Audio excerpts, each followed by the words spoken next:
জেনাকারী পুরুষ আর নারীর শাস্তি দেখেছেন স্পেশাল একটা চুলা, জাহান্নামের ভিতরে স্পেশাল একটা চুলা বানিয়েছেন আল্লাহ পাক, যার নিচের দিকটা এরকম প্রশস্ত, মাথাটা চিকন, নিচ থেকে আগুন দাউ দাউ করে জ্বলছে, আর এই আগুনের সাথে সাথে মানুষগুলো লাফিয়ে উঠছে।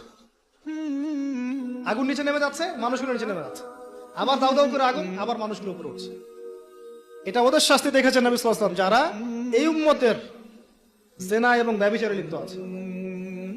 আর আপনাকে আমি বলে রাখি, শুধু সেক্সুয়াল সম্পর্কটাই জিনা না, বরং ওই যে আপনি কথা বলছেন, ওই যে কফি খাচ্ছেন, হাতে স্পর্শ করছেন, চুল ধরছেন, জড়িয়ে ধরছেন, প্রেমপত্র লিখছেন, সবই জিনা টোটালি।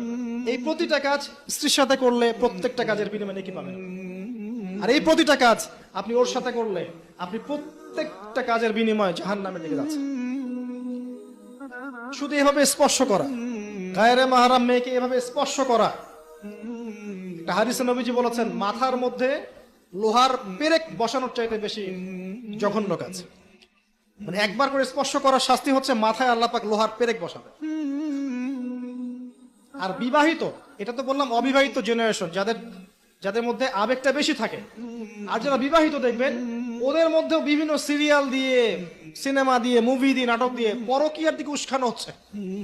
মনে হচ্ছে পরকীয়া একটা স্বাভাবিক বিষয়।